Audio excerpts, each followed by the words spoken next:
વિદ્યાર્થી મિત્રો આજે આપણે થોડા સૂત્રનો રિવિઝન કરીએ અને જેટલા અમુક દાખલા બાકી છે એને પૂરા કરી નાખીએ. તો છઠ્ઠું ચેપ્ટર આપણે સ્ટાર્ટ કર્યું ત્યારે ફેરેડેના નિયમો અને ફેરેડેના જે પ્રયોગને અંતે મળતા પરિણામો છે એ પરિણામો બધા યાદ રાખવા.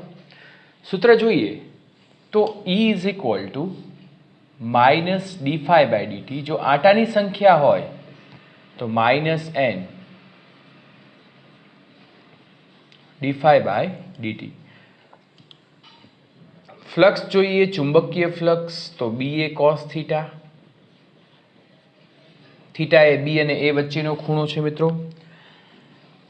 ત્યાર પછી લેન્ઝનો નિયમ છે એ પ્રેરિત EMFની દિશા જાણવા માટે ઉપયોગ થાય છે અને એમાં આપણે જોયું હતું કે જ્યારે કોઈ ગજિયા ચુંબકને આપણે ગૂંચળાની નજીક લઈ જઈએ તો N ધ્રુવ હોય તો ગૂંચળાની નજીક લઈ જઈએ તો N ધ્રુવ ઉત્પન્ન થાય, દૂર લઈ જઈએ તો S ધ્રુવ ઉત્પન્ન થાય. ઉર્જા સંરક્ષણના નિયમનું અહીંયા પાલન થાય છે મિત્રો. તો ઉર્જા સંરક્ષણના નિયમ મુજબ આપણે એ કામ કરી શકીએ છીએ. ત્યાર પછી ગતિકીય EMF. મિત્રો ગતિકીય EMF E is equal to minus BBL. Okay, ઋણ નિશાની એ ફેરફારનો વિરોધ દર્શાવે છે, બેક EMF પણ કહેવાય. ઓકે, ત્યાર પછી એની ઉર્જાની વાત કરીએ, એમાંથી વહેતો પ્રવાહની વાત કરીએ તો minus BBL upon R. E is equal to IR. આને અહીંયા મૂકી દો. ઓકે, બીજું મિત્રો અહીંયા પણ આપણે equation E is equal to IR હોય તો IR is equal to minus N. અચ્છા, હું ΔΦ/ΔT તો લખી જ શકું. Okay, so I is equal to minus N ΔΦ upon ΔT 1/R. ફ્લક્સમાં ફેરફાર એટલે phi is equal to BA. EMF ઉત્પન્ન થવાના ઘણા બધા કારણો હોય છે. પહેલું, ચુંબકીય ક્ષેત્રમાં ફેરફાર. બીજું, એના ક્ષેત્રફળ સદિશમાં ફેરફાર એટલે કે એનું ક્ષેત્રફળ નાનું કરો, મોટું કરો. અને ત્રીજું, ચુંબકીય ક્ષેત્ર સાથે બનાવેલ ખૂણામાં થતો ફેરફાર. આ ત્રણ રીતે આપણે EMF બદલાવી શકીએ છીએ. અને ચોથી રીત તો મેં તમને આપણે જ્યારે ફેરેડેના પ્રયોગ ભણ્યા કે સ્વિચને ચાલુ બંધ કરો એટલે પ્રવાહમાં ફેરફાર થાય ને EMF ઉત્પન્ન થાય. ઓકે, હજી પણ આની અંદર આપણે લખવું હોય તો I is equal to ΔQ by ΔT is equal to minus N ΔΦ/ΔT into 1/R. ΔT cancel, so ΔQ is equal to minus N ΔΦ/R. Okay મિત્રો, તો અહીંયા આ જે છે એ સૂત્ર સળંગ લાઇનસર છે. હવે અહીંયા જોઈએ આપણે મૂળ વાત ઉપર આવી જઈએ. ગતિકીય EMF છે, EMF ઉપરથી આપણને પ્રવાહ મળ્યો. ઓકે, હવે પાવરની આપણે વાત કરીએ, બળની વાત કરીએ તો બળ છે એ થશે minus B²V²L upon R. Okay, અને power P is equal to B²V²L² upon R. Okay, ત્યાર પછી આપણે પ્રેરકત્વનો અભ્યાસ કરેલો છે. પ્રેરકત્વના અભ્યાસમાં એક મુખ્ય સૂત્ર તો તમારે આ જ યાદ રાખી લેવાનું છે કે N∅ is equal two Li, જેને આત્મપ્રેરકત્વ કહે છે. શું કહેવામાં આવે છે? આત્મપ્રેરકત્વ. L ને કરતા તરીકે બનાવો એટલે N∅ અપોન I, અને આની ઉપરથી આપણે એનું વિકલન કરીએ તો E is equal to minus L di/dt, જેને બેક EMF તરીકે પણ ઓળખવામાં આવે છે અથવા તો આત્મપ્રેરિત EMF પણ કહેવાય. ઓકે, આગળ એનું જે ઇક્વેશન છે એ L is equal to μ0 N² A into L. Okay, N1 N2 પણ અહીંયા લખી શકો છો, નો પ્રોબ્લેમ. પણ અહીંયા આપણે એક જ ગૂંચળું છે એની સાથે EMF સંકળાય છે અને EMF એટલે બીજું કાંઈ નહીં. EMF એટલે આત્મપ્રેરકત્વ કહેવાય. એટલે હું તમને કહું ને કે એક ગૂંચળું છે એ પોતે જ ચુંબકીય ક્ષેત્ર ઉત્પન્ન કરે છે, એમાં જ ફેરફાર કરે છે અને પોતે જ EMF ઉત્પન્ન કરે છે. ઓકે, આત્મપ્રેરકત્વનો એકમ હેનરી થાય, એ પણ તમારે થોડું ધ્યાન રાખવું. ઓકે મિત્રો, હવે આપણે બીજું આગળ સૂત્ર જોઈએ તો સોલેનોઇડ માટે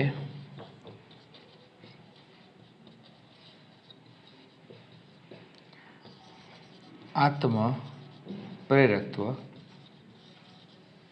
L is equal two mu 0 n square A upon શું થશે L, અને n અપોન L મૂકી દો એટલે આ સૂત્ર તૈયાર થઈ જાય. અચ્છા, મારે EMF વધુ ઉત્પન્ન કરવું હોય તો શું કામ કરવાનું? તો કાંઈ નહીં, એક ઊંચી પારગમ્યતા ધરાવતો એટલે પરમિએબિલિટી એક એવો નરમ લોખંડનો સળિયો જો આપણે સોલેનોઇડની અંદર દાખલ કરી દઈએ તો એના સાથે સંકળાતા ફ્લક્સમાં વધારો થાય છે મિત્રો, અને EMF વધુ ઉત્પન્ન થાય છે, પ્રવાહ વધુ ઉત્પન્ન થાય. ત્યાર પછી આપણે જોશું અન્યોન્ય તો મિત્રો અન્યોન્ય પ્રેરકત્વ છે. તો અન્યોન્ય પ્રેરકત્વમાં આપણે શું કામ કરીએ છીએ તો ઓકે આની જેમ જ N2 is equal to M21 I1, M21 N2 upon I1. આપણે સૌથી પહેલો કિસ્સો એવો જોયો તો કે મોટા ગૂંચળામાંથી પ્રવાહ વહે અને એનું ફ્લક્સ નાના ગૂંચળા સાથે સંકળાય. ઓકે, તો M21 એટલે એકને કારણે બે સાથે સંકળાતો ફ્લક્સ, જેને આપણે અન્યોન્ય પ્રેરકત્વ કહીએ છીએ. વિકલન કરો એટલે એક્ઝેક્ટલી આની જેમ જ થશે. E is equal to -M21 delta φ2 upon આનું વિકલન કરશો એટલે યસ di1 બાય dt. આ બીજામાં ઉત્પન્ન થતું પ્રેરિત EMF છે. એનું સૂત્ર પણ M21 નું કંઈક આ રીતે જ છે, μ0 n1 n2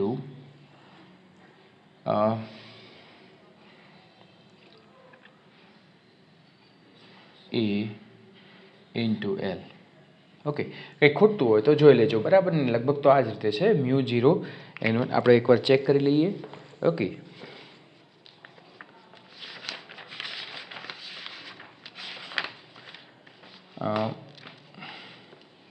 R1 પાઈ એ બરાબર તો પાઈ R1 સ્ક્વેર મૂકવાનું છે. યસ, તો આ રીતે જ છે. હવે મિત્રો આપણે લાસ્ટમાં આવું પણ જોયું હતું કે જો M21 is equal two M12 હોય, M21 is equal two M12 એટલે મોટા ગૂંચળાને કારણે નાના ગૂંચળામાં ઉત્પન્ન થતું અન્યોન્ય પ્રેરકત્વ અને નાના ગૂંચળાને કારણે મોટા ગૂંચળામાં થતું અન્યોન્ય પ્રેરકત્વ બંને સમાન હોય છે. પણ M21 છે ને એ આમ થોડું સહેલું પડે, પણ M12 છે એ થોડું અઘરું પડે. કે નાના ગૂંચળામાં પ્રવાહ વેવડાવો અને મોટા ગૂંચળા સાથે ફ્લક્સ સંકળાય ને ત્યારે જ્યારે આપણે ફ્લક્સની એટલે φ ઇઝ ઇક્વલ ટુ BA ની ગણતરી કરીએ છીએ ને એમાં થોડું આપણે ધ્યાન રાખવું પડે. આમ તો આપણે આની અંદર શું કામ કર્યું તો કે ભાઈ મોટા ગૂંચળામાં ફ્લક્સ કેટલું સંકળાય, જેટલું નાના ગૂંચળાનું આડછેદનું ક્ષેત્રફળ હોય એટલું, એટલે φ ઇઝ ઇક્વલ ટુ BAમાં આપણે એ છે નાના ગૂંચળાનું આડછેદનું ક્ષેત્રફળ લેતા. પણ જ્યારે નાના ગૂંચળાને કારણે મોટા ગૂંચળા સાથે ફ્લક્સ સંકળાય ને ત્યારે આડછેદનું ક્ષેત્રફળ તો નાના ગૂંચળાનું જ લેવાનું આવે. તો એ વસ્તુનું ધ્યાન રાખવાનું. આને કહેવામાં આવે છે રેસિપ્રોસિટી થિયરમ.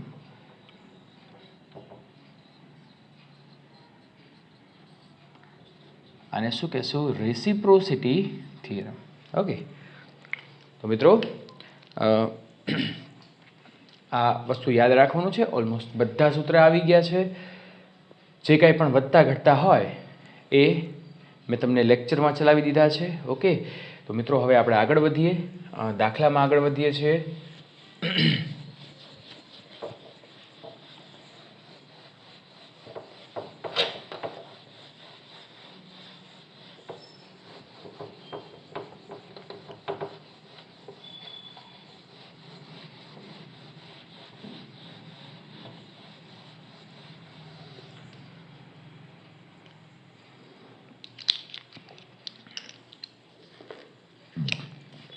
ઓકે, હવે આપણે દાખલો જોશું. મોસ્ટ ઇમ્પોર્ટન્ટ ગણી શકાય, ગ્રાફવાળો દાખલો છે.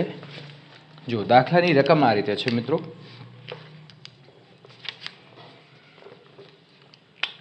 6.8.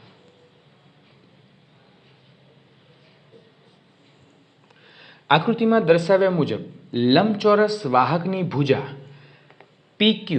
અચ્છા, આકૃતિમાં આ રીતે છે, આપણને એક આ રીતે લંબચોરસ ફ્રેમ આપેલી છે અને એમાં ચુંબકીય ક્ષેત્ર છે એ પુસ્તકના પાનાને લંબ બહાર નીકળતી દિશામાં છે.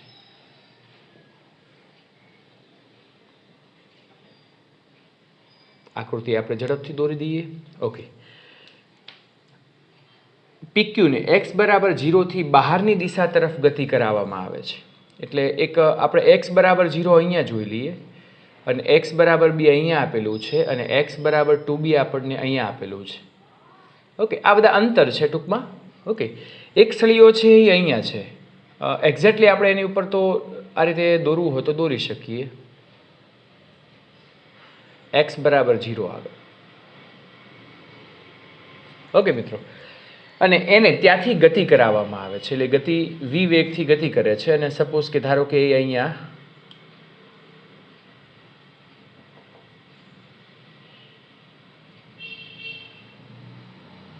ઓકે x બરાબર 0 થી x બરાબર b સુધી વિસ્તરેલ છે. આ ચુંબકીય ક્ષેત્ર છે ને એના સમતલને લંબ છે. ઓકે, અને x બરાબર 0 થી x બરાબર b સુધી વિસ્તરેલ છે, આટલા વિસ્તારમાં જ છે. x ગ્રેટર ધેન b માટે 0 છે, એટલે અહીંયા ચુંબકીય ક્ષેત્ર નથી. માત્ર ભુજા PQ જ નોંધપાત્ર અવરોધ R ધરાવે છે. જ્યારે PQ ને અચળ ઝડપ v સાથે x બરાબર 0 થી x બરાબર 2b સુધી બહારની તરફ, એટલે મારે આ સળિયાને અહીં સુધી લાવવાનો છે અને અહીંથી પાછો ક્યાં લઈ જવાનો છે? અંદર. એવું આપણને અંદર દર્શાવેલું છે. ત્યારબાદ x બરાબર 0 પર પરત ખસેડવામાં આવે છે. તે સ્થિતિનો વિચાર કરો.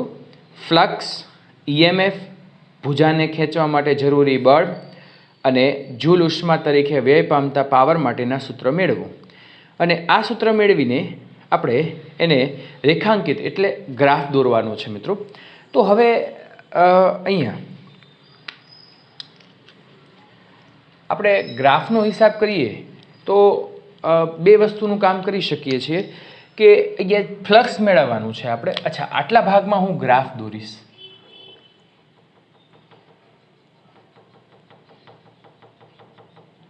એક તો આ છે ને ગ્રાફ આપણને ફ્લક્સનો કીધેલો છે. ઓકે,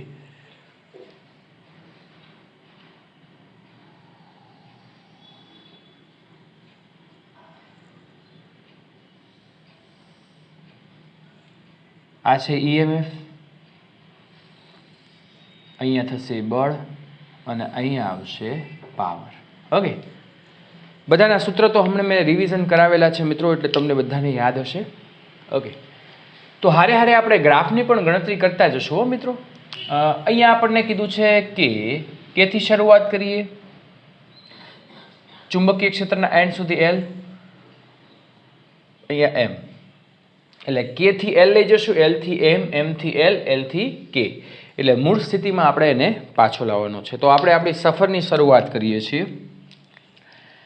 સૌથી જે પહેલી કન્ડિશન છે મિત્રો એ ફ્લક્સ માટેની વિચારીએ મિત્રો. ઓકે, જો ફ્લક્સ માટેની કન્ડિશન વિચારીએ, phi ઇઝ ઇક્વલ ટુ આપણું સૂત્ર છે BA cos થીટા, પણ ચુંબકીય ક્ષેત્ર લંબ છે સળિયાના, એટલે એ પણ ચુંબકીય ક્ષેત્રની દિશામાં જ છે, એટલે થીટા બરાબર 0 ધારી લેશું તો phi બરાબર શું થાય? BA. પહેલી વાત તો એ કે મારે કન્ડિશન આ રીતે વિચારવાની છે મિત્રો કે 0 less than or equal to, okay અહીંયા લખીએ આપણે 0 less than or equal to x less than b. એટલે આનો મતલબ શું થાય? x બરાબર 0 થી શરૂઆત કરે છે અને x બરાબર b સુધી પહોંચે ત્યાં સુધીમાં એ b સુધી પહોંચે. જો b ઉપર જ છે એવું નથી, આનો મિનિંગ શું થયો કે 0 ઉપર છે પણ b ઉપર નથી પહોંચતો. 0 થી શરૂઆત કરીને b 0 અને b ની વચ્ચે છે. તો મિત્રો 0 અને b ની વચ્ચે હોય તો હું આમ કહી શકું કે એની સાથે સંકળાતું ફ્લક્સ, આ ગમે તે વચ્ચેના અંતરને હું x ધારી લઉં તો ફ્લક્સ BA, A એટલે ક્ષેત્રફળ, તો phi is equal two BLX. બી તો છે જ. એ બરાબર સળિયાની લંબાઈ આપણે ધારી લઈએ છીએ એલ. ઓકે, અને આ એક્સ બરાબર 0 થી બીની વચ્ચે એક્સ જેટલું અંતર ગમે ત્યાં લઈ લઈએ આપણે, તો બી એલ એક્સ આ બંને વચ્ચેનું અંતર. ઓકે, પ્રોપરલી બી ઉપર નથી આવતું. ડન. ચલો હવે બીજી કન્ડિશન વિચારીશ, B less than or equal to x less than two B. એટલે બી થી શરૂઆત કરે છે પણ બી થી ટુ બીની વચ્ચેની વાત કરીએ છીએ. પણ મિત્રો બી ઉપર એક્ઝેક્ટ સળિયો હોય, બી ઉપર તો જો અહીંયા આ બી છે, અહીંયા તમે સળિયો હોય તો મને એમ કહો કે ફ્લક્સ એની સાથે સંકળાય કે નહીં? ઓબ્વિયસલી સંકળાય જ નહીં, કારણ કે અહીંયા એટ ધ એન્ડ અહીંયા આ ચુંબકીય ક્ષેત્ર આગળ ઉપર સળિયો હું મૂકી દઉં તો ઓબ્વિયસ વસ્તુ છે, બી ઉપર તો ચુંબકીય ક્ષેત્ર છે, that is a border line of magnetic field. તો મેગ્નેટિક ફિલ્ડની બોર્ડર લાઇન છે તો અહીંયા તો ફ્લક્સ સંકળાશે કે નહીં? તો અહીંયા flux phi is equal to શું કરી દઉં હું? યસ, બી ઉપર છે ને, એટલે અહીંયા અહીંથી આ અંતર કેટલું છે? અહીંયા એક્ઝેક્ટ બી ઉપર હોય તો આ અંતર બી છે. ઓકે, તો બી એલ બી. ઓકે, ચલો આ પહેલું કામ ફ્લક્સનું પૂરું થઈ ગયું. એક્ઝેક્ટલી હવે પાછો લાવીશ ને એટલે આ જ થશે, બી એલ બી, અને અહીંથી અહીંયા લઈ જઈશ તો વચ્ચે એક્સ અંતર છે તો બી એલ એક્સ. ઓકે, એટલે હવે તમારે લખવાની જરૂર નથી. ત્યાર પછી હવે આપણે ઈએમએફની ગણતરી કરીએ.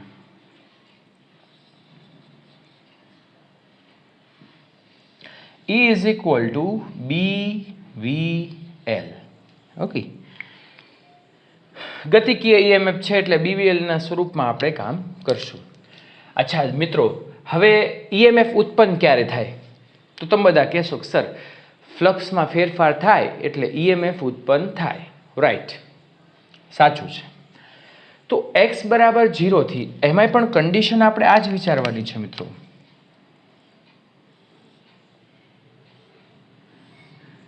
શું કે 0 less than or equal to x less than B, આ જ કન્ડિશન. એક્સ બરાબર 0 થી બીની વચ્ચે ગતિ કરે છે, ફ્લક્સમાં ફેરફાર થશે. તો ફ્લક્સમાં ફેરફાર થાય તો ઈએમએફ ઉત્પન્ન થશે, અને આ ઈએમએફ છે એ માઇનસ બીવીએલ, કારણ કે એના ગતિનો એ વિરોધ કરે છે. હવે આપણે કન્ડિશન ચેક કરીએ છીએ, B less than or equal to x less than two B. B ઉપર જ્યારે સળિયો હોય ત્યારે ફ્લક્સ તો સંકળાય છે, પણ જ્યારે આગળ વધીએ છીએ ત્યારે કોઈ ફ્લક્સ સંકળાતું નથી મિત્રો. એટલે બી ઉપર આપણે ફ્લક્સનો ફેરફાર જોઈએ છે. આપણે ચુંબકીય ક્ષેત્રમાં ગતિ કરે સળિયો ત્યારે ફ્લક્સમાં ફેરફાર થાય, પણ જ્યારે ચુંબકીય ક્ષેત્રમાં ગતિ કરે ત્યારે થાય. અહીંયા ફ્લક્સ તો સંકળાય છે પણ ફ્લક્સનો ફેરફાર થતો નથી, કારણ કે આ વિસ્તારમાં તો ફ્લક્સ છે જ નહીં. તો અહીંયા ઈ બરાબર ફ્લક્સનો ફેરફાર ન થાય તો કાંઈ ઉત્પન્ન થાય નહીં. ચલો હવે આપણે આગળ વધીએ. ગ્રાફ હું દોરું છું પહેલાં આપણે, અને મેં તમને કીધું ને કે આપણે 0 થી બી ટુ બી સુધી જઈએ તો 2B થી 0 સુધી આવીએ તો આ જ કન્ડિશન લાગુ પડશે. ઓકે, વધારાની બીજી કોઈ કન્ડિશન વિચારવાની નથી. હવે ત્રીજું કામ આપણે કરવાનું છે, I ઇઝ ઇક્વલ ટુ હું અહીંયા લખી શકું BVL અપોન R. તો બળ માટે, અચ્છા, જ્યારે સળિયો ખસે છે ચુંબકીય ક્ષેત્રમાં ત્યારે લંબાઈને અનુલક્ષીને જે બળ લાગે છે ને એ BIL થશે. આ માઇનસ થાય ને, કારણ કે ઈએમએફ કેવું છે? ઋણ છે. અહીંયા પણ minus B² V² L upon R. Done. તો હવે જે વસ્તુ ઈએમએફ માટે છે એક્ઝેક્ટલી એ વસ્તુ કોની માટે છે? બળ માટે. સિમ્પલ થઈ ગયું ને. જો બળ એટલે શું થઈ ગયું? આઈ કોની ઉપર ડિપેન્ડ છે? ઈએમએફ ઉપર. તો આઈને આપણે અહીંયા મૂક્યું તો એફ પણ કોની ઉપર ડિપેન્ડન્ટ છે? ઈ ઉપર. બળ, આ સળિયાને બળ ક્યાં લાગશે? ચુંબકીય ક્ષેત્રમાં ગતિ કરે ત્યારે બળ લાગે, અહીંયા બહાર ગતિ કરે તો બળ લાગે નહીં. તો બળ માટે આપણે કામ કરીએ કે જેનું સૂત્ર F ઇઝ ઇક્વલ ટુ, આપણે તારવેલું છે આ વસ્તુ, બધાને યાદ હોવી જોઈએ, ઓન R. ઓકે, ચલો બળ માટે એ જ વસ્તુ થશે કે F is equal to minus B² V² L upon R. Yes એ પણ કોની માટે 0 less than or equal to x less than B અને F is equal to 0 B less than or equal to x less than B. Power પણ એ જ થયું. Power એટલે બીજું કાંઈ નહીં, એફ ઇન્ટુ વી. પાવર એટલે એફ ઇન્ટુ વી. આપણે ભૂલ નથી કરીને એ જરા ચેક કરી લઈએ. હા આપણે કરી છે, કારણ કે વી છે ને એ અહીંયા નથી, એટલે અહીંયા થશે. કદાચ આપણે સૂત્ર રિવિઝન કરાયું એમાં પણ આપણે આ રીતે લખેલું હશે, બરાબર ને? તો એ સુધારી નાખવું આપણે. એટલે બી વી એલ સ્ક્વેર થશે મિત્રો. ઓકે, તો બી વી એલ સ્ક્વેર અહીંયા લઈ લઈએ. Okay done. કારણ કે આઈની કિંમત અહીંયા મૂકશો, બરાબર ને? તો અહીંયા વી નથી, તો અહીંયા વીનો સ્ક્વેર નહીં થાય, પણ એલ છે, એલનો સ્ક્વેર થશે. બી છે, બીનો સ્ક્વેર થશે. ઓકે હા, હવે પાવરની વાત કરીએ મિત્રો. પાવર એટલે શું કહેવાય? યાંત્રિક પાવરની વાત કરી હતી ને, P is equal to F into V, બરાબર? પણ આ જે પાવર છે એ માઇનસ થશે ને. પાવર એટલે ઉર્જા, ઉર્જા અદિશ રાશિ છે, એટલે માઇનસની જગ્યાએ પ્લસ આવશે ને એ થશે બી square V square L square. આ એફની કિંમત અહીંયા મૂકી દો, અપોન શું થશે? આર. અને ઓકે, તો P is equal to B square V square L square upon R. EMF જ્યાં મળે છે અહીંયા પાવર હશે, અહીંયા ઉર્જા મળશે, અહીંયા આપણે એની વિરુદ્ધમાં કંઈક કાર્ય કરવું પડશે, અને અહીંયા P બરાબર છે.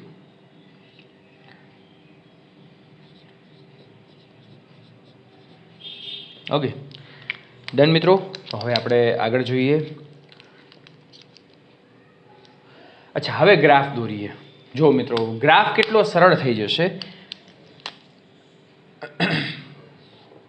આ ફ્લક્સ વર્સિસ ટીનો ગ્રાફ છે. ઓકે, આપણને ગ્રાફ અહીંયા આપેલો છે. જો તમે અંદર જોઈ શકશો, પ્રવાહ, ઓકે, ઈએમએફ વર્સિસ અંતરનો ગ્રાફ છે. ઈએમએફ વર્સિસ અંતર, કારણ કે આપણે અંતર સાથે કામ કરવાનું છે ને, સમય સાથે નથી કરવાનું, અંતર બદલવાનું છે. તો આપણે ચારેય ગ્રાફ દોરીએ. અચ્છા, હું ગ્રાફના ભાગ પાડી દઉં તો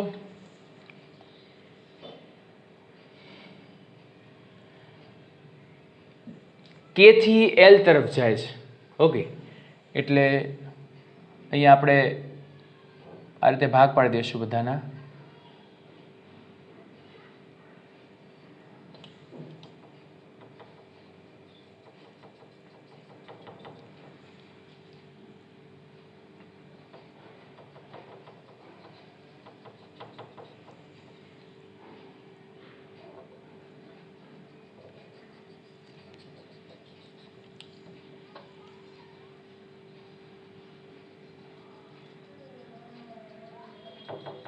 ઓકે, અંતર અંતર અંતર અને અંતર. ઓકે યસ મિત્રો, હવે આપણે શું કામ કરશું? અચ્છા ચલો, અહીંયા એક્સ બરાબર 0 હોય ત્યારે સળિયો સ્થિર છે, ત્યારે ફ્લક્સ પણ 0 થશે. હવે આપણે એક્સ બરાબર 0 થી બીની વચ્ચે ગતિ કરીએ છીએ, તો ફાઈ ચલે છે, શું થાય? બી અને એલ તો અચળ રહેશે. એક્સ જેમ એક્સ બદલાશે એમ એના સાથે સંકળાતું ફ્લક્સ પણ વધશે. એટલે અહીંયા આ રીતે આપણે કરીએ,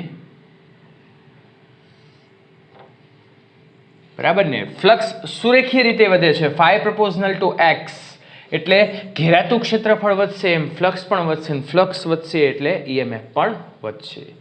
પણ ધ્યાન રાખજો, ઈએમએફ માટે આપણે જે કામ કરીએ છીએ ને મિત્રો, અહીંયા ઈ, અહીંયા એફ, અહીંયા પી.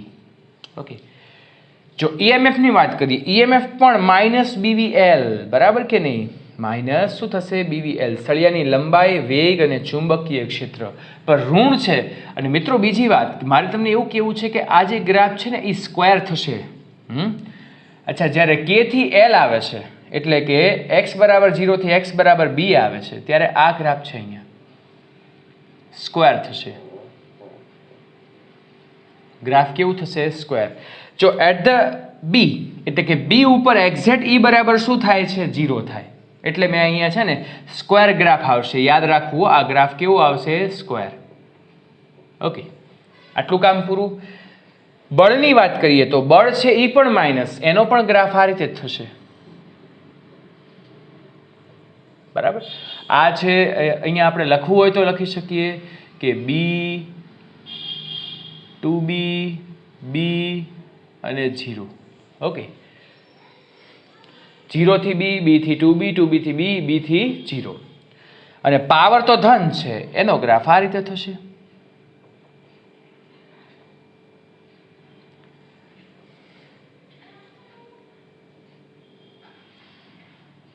અહીંયા સ્ક્વેર એટલે શરૂઆતમાં તો 0 જ હતું, એટલે આપણે અહીંથી જ લેવું પડે ને, બરાબર ને, અહીંથી પણ લેવું પડશે.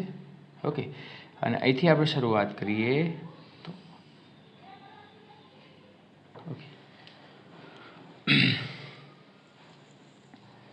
યસ. હવે આગળ જઈએ આપણે પાવરનું.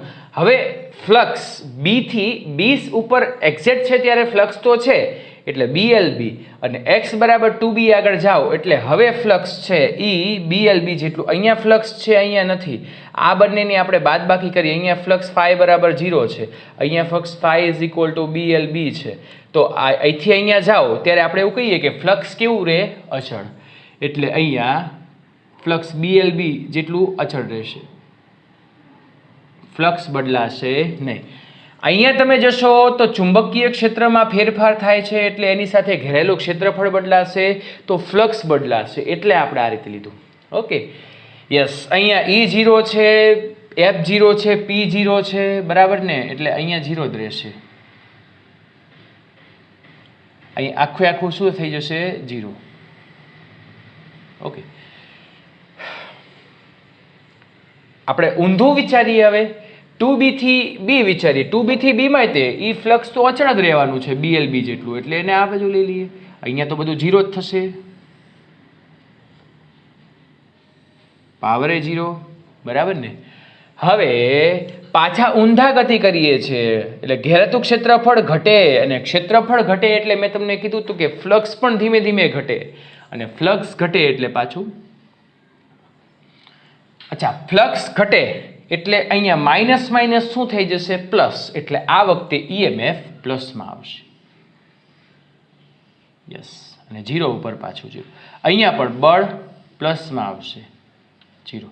અને અહીંયા પાવર તો પ્લસમાં જ હોય, એટલે એ પણ આવે. યસ. તો મિત્રો આ ગ્રાફ તૈયાર થઈ ગયો આપણો.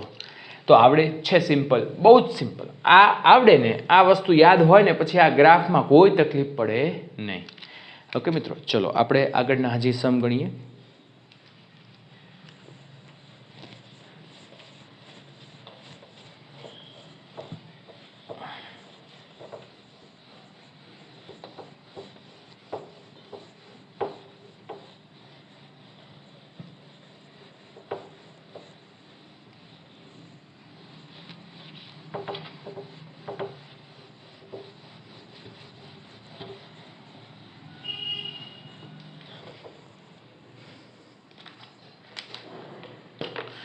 જો મિત્રો, હવે આપણે સમ ગણશું. સ્વાધ્યાયનો છે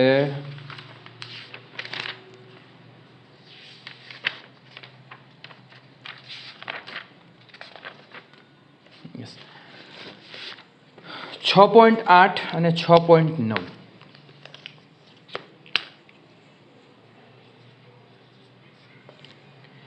એક પરિપથમાં 0.1 સેકન્ડમાં વિદ્યુત પ્રવાહ ડેલ્ટા ટી બરાબર 0.1 સેકન્ડમાં વિદ્યુત પ્રવાહ I1 બરાબર 5 એમ્પિયર અને I2 બરાબર 0 એમ્પિયર. એટલે 5 એમ્પિયરમાંથી શું થાય છે? 0 એમ્પિયરનો ઘટાડો થાય. તો હું અહીંયા કહી શકું ડેલ્ટા I બરાબર 5 એમ્પિયર, બંનેનો તફાવત. ઓકે, 200 વોલ્ટનું સરેરાશ EMF પ્રેરિત થાય છે. તો આ પરિપથના આત્મપ્રેરકત્વનો અંદાજ મેળવવો તો E ઇઝ ઇક્વલ ટુ સરેરાશ છે, એટલે આ લઈ શકાય delta I by delta T. તો L is equal to minus નિશાની આ બાજુ લઈ લઈએ E ઇન્ટુ ડેલ્ટા ટી ના છેદમાં ડેલ્ટા I. ડેલ્ટા I બરાબર I2 માઇનસ I1, એટલે અહીંયા -5 મળશે. સુધારી નાખીએ આપણે. ઓકે, અને -200 એને ગુણ્યા 0.1 અને એના છેદમાં કરંટ -5, એટલે આ થશે 0.4 હેનરી. એકમ બધા યાદ રાખજો. ઇન્ડક્ટન્સ આત્મપ્રેરકત્વનો એકમ હેનરી થાય. આપણે ઇન્ડક્ટરનો અભ્યાસ કરશું, એનો એકમ પણ હેનરી જ થશે. ચલો 6.9. પાસ પાસે રહેલા ગુચડાની જોડનું અન્યોન્ય પ્રેરકત્વ, અન્યોન્ય એટલે એમ, કેટલું આપ્યું છે? 1.5 હેનરી. એક ગુચડામાં વહેતો 0.5 સેકન્ડ માટે ડેલ્ટા ટી બરાબર 0.5 સેકન્ડ. વિદ્યુત પ્રવાહનો ફેરફાર ડેલ્ટા આઈ બરાબર 0 થી 20, એટલે 20 એમ્પિયર. ઓકે, અહીંયા વધારો થાય છે તો અન્ય ગુચડા સાથે સંકળાયેલ ફ્લક્સનો ફેરફાર મેળવો. લ્યો મિત્રો, હવે આ તો બહુ સહેલું છે. એમ ઇઝ ઇક્વલ ટુ જોયું તો આપણે ડેલ્ટા ફાઈ અપોન ડેલ્ટા આઈ. હા, મ્યુચ્યુઅલ ઇન્ડક્ટન્સ એ ફ્લક્સનો ફેરફાર ને પ્રવાહનો ગુણોત્તર છે. હવે પહેલું ગુચડું બીજું ગુચડું એવું ન લખો તો ચાલે. આપણને ડેલ્ટા ફાઈ મેળવવું છે તો delta phi is equal to M into delta I. તો એમ બરાબર શું થશે? 1.5 એને ગુણ્યા ડેલ્ટા આઈ બરાબર શું થાય? 20. એટલે હિસાબ કરો તો અહીંયા થશે 30 વેબર. ઓકે, તો થઈ ગયું મિત્રો સિમ્પલ. હે, આવડે બધાને? યસ.